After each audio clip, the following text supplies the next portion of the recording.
Namun pada kenyataannya semua itu hanyalah sebuah lamunan JH saja.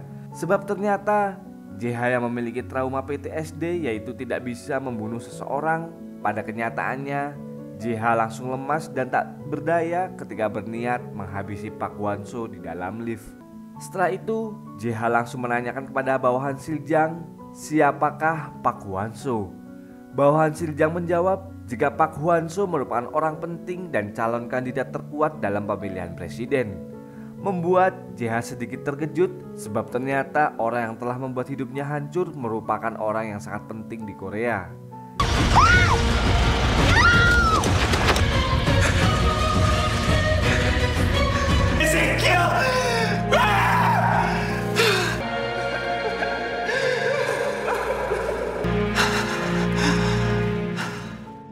Tetapi walaupun begitu, JH tetap bertekad untuk membalaskan dendamnya.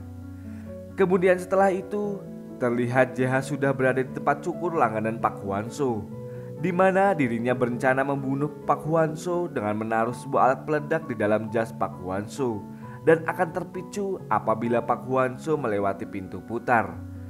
Namun, rencana JH gagal sebab seorang bocah menghalangi Pak Hwanso untuk melewati pintu putar itu. Karena JH terlihat mencurigakan, para pengawal Pak Hwanso menyadari gelagat JH, lalu menyuruh semua pengawal Pak Hwanso untuk menangkap JH hingga terjadilah sedikit ketegangan. Di momen itu pula, JH menyadari jika bawahan Pak Hwanso adalah salah seseorang dari kelompok yang berusaha melakukan penyerangan kepada Sejun.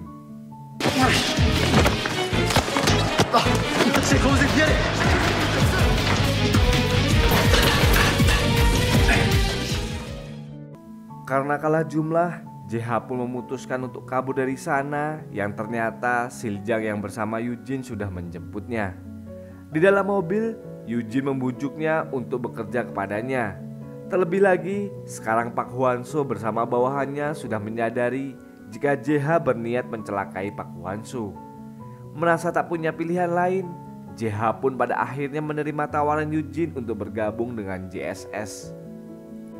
Di tempat berbeda, kini Ana ditempatkan di sebuah rumah, yang mana di rumah itu Ana selalu dijaga oleh seorang pengawal wanita bernama Miran yang terlihat tengil, serta seorang asisten rumah tangga yang ditugaskan untuk mencukupi kebutuhan Ana sehari-hari. Tetapi karena traumanya di masa lalu, Ana selalu menjauh dari keramaian dan lebih suka menghabiskan waktunya dengan mengurung diri di dalam kamar. Kembali ke JH yang terlihat mulai melatih kemampuannya agar bisa kembali menjadi sosoknya di masa lalu, agar tujuan pembalas dendam kepada Pak Hwanso bisa cepat tercapai. Hingga keberadaan JH di kantor JSS membuat para kaum hawa tercengang melihat ketampanan JH yang membahana. JH sendiri terlihat sudah sangat akrab dengan seorang dokter perempuan di sana dan seorang paman botak yang merupakan pelatih bela diri JSS. Karena kemampuannya yang sudah diketahui oleh Siljang, JH pun langsung dipromosikan menjadi pengawal VIP. Oleh karena itu, salah seorang pekerja di sana merasa keberatan dengan keputusan Siljang yang seolah menganak emaskan JH. Sebab menurutnya, JH merupakan orang baru yang harus terlebih dahulu mendapatkan pembelajaran. Tetapi Siljang mengatakan jika JH adalah orang yang paling kompeten di bidang keamanan. Mendengar itu, pegawai tadi langsung menyuruh bawahannya untuk membuktikan perkataan Siljang dengan menyuruh anak buahnya untuk memberikan pelajaran ketika JH mandi. Namun apa daya, orang-orang yang berniat memberikan pelajaran kepada JH malah kewalahan menghadapi JH yang hanya seorang diri. Bahkan mereka babak belur karena berani mengusik seorang JH.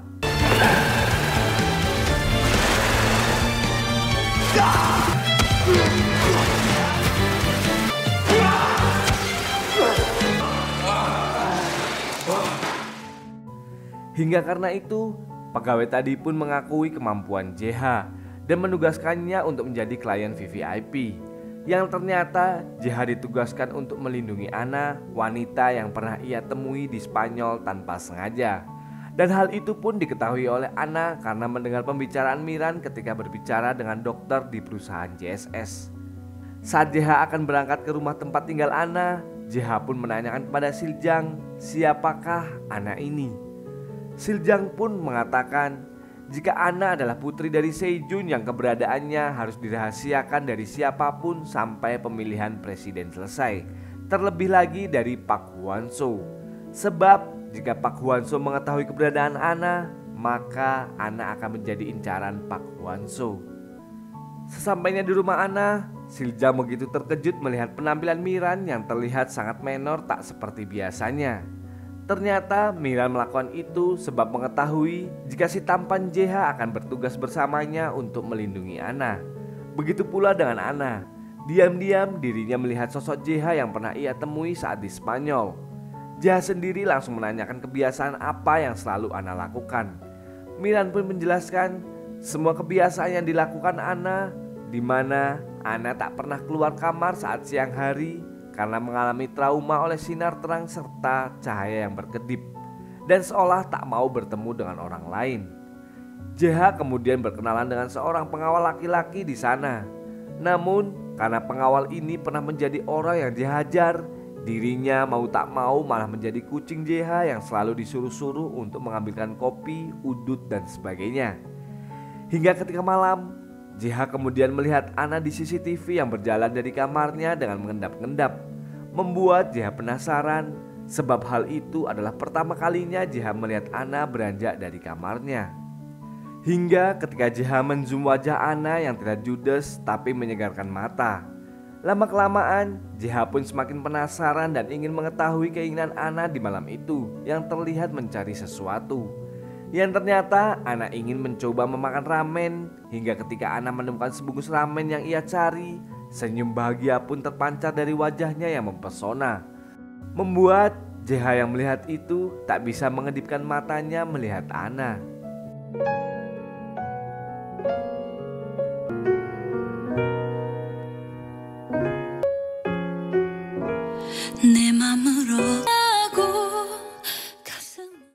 Akan tetapi saat Anna akan memasak ramen tersebut, ternyata kompornya tak menyala.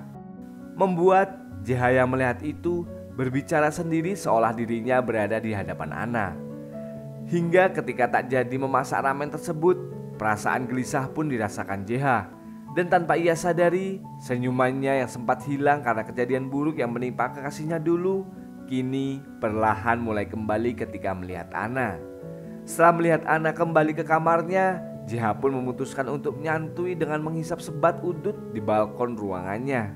Akan tetapi JH melihat sekelibat bayangan hitam yang mencurigakan di atas genteng kamar Anna. JH pun langsung berusaha menghubungi Miran. Namun ternyata Miran dengan kebluknya malah mengabaikan tugasnya memantau Anna, sebab dirinya malah tidur. Hingga JH pun seorang diri menghampiri bayangan mencurigakan itu. Namun ternyata bayangan itu adalah Anna sendiri yang sedang menikmati ramen mentah bersama seekor anak kucing. Di sana JH melihat Anna yang menangis karena mengingat kejadian buruk di masa lalunya. Keesokan harinya Miran langsung kegeeran ketika melihat JH yang mencoba menghubunginya pada malam hari, dan langsung meminta dibuatkan bekal kepada asisten rumah tangga yang tujuannya untuk diberikan kepada JH. Namun di ruangan JH, Miran malah bertemu dengan kacung JH dan dengan terpaksa memberikan bekal itu kepadanya.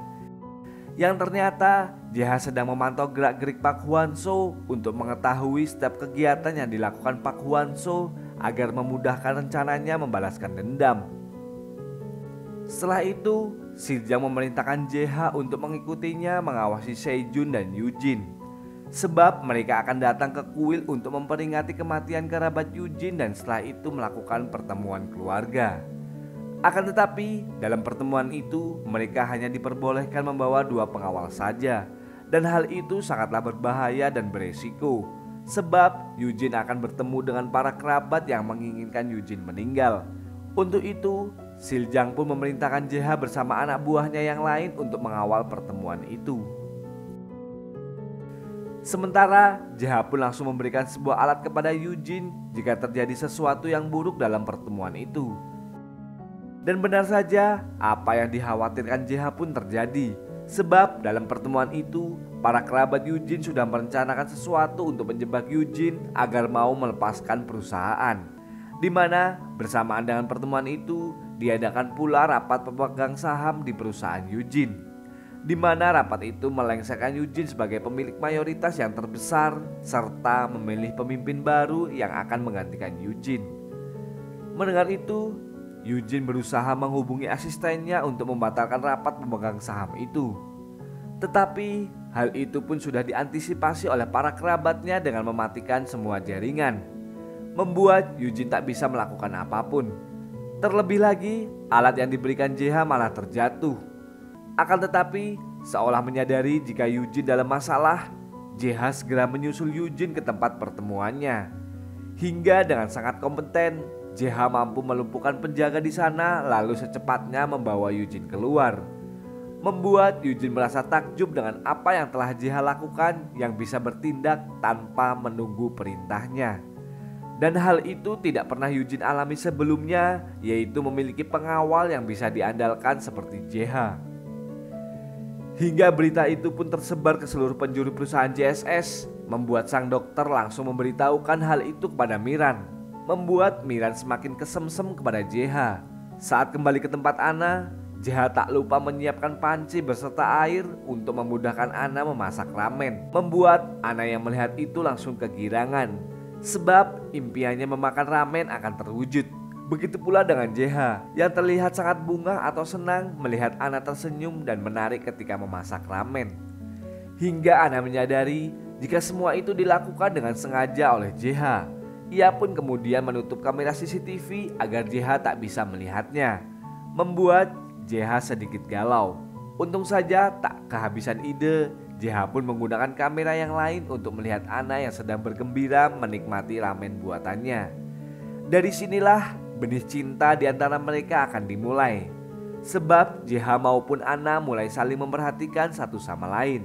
Setelah itu, saat sedang menyantui dan memandangi kamar Anna, JH malah didatangi oleh si Miran dengan bibirnya yang merah merona. Dengan penuh rasa GR yang ia miliki, Miran pun menanyakan maksud JH meneleponnya malam kemarin. Tetapi JH mengatakan jika itu hanya sebatas humor pekerjaan. Tetapi bukannya malu, Miran malah semakin agresif memepet JH. Hingga Miran menceritakan sedikit tentang Anna yang ingin sekali bertemu dengan ayahnya Sejun. Mendengar itu, JH malah tertarik mendengarkan cerita Miran mengenai Anna. Dan akhirnya JH pun mengerti mengapa Anna ketika dahulu saat di Spanyol meminta JH membawanya ke Madrid untuk menemui ayahnya. Membuat JH sedikit menyesal karena tak mempercayai Anna saat itu. Hingga JH mendapatkan panggilan dari Eugene untuk datang ke kantor dan menemuinya di lantai 9. Lantai yang tak sembarang orang bisa masuk kecuali orang-orang tertentu. Sebab Miran yang mendengar JH akan datang ke lantai 9 begitu terkejut. Sebab hal itu adalah keinginan semua orang yang bekerja di JSS. Dan tak lama, sopir suruhan Eugene pun datang untuk menjemput JH dan langsung membawa JH ke kantor.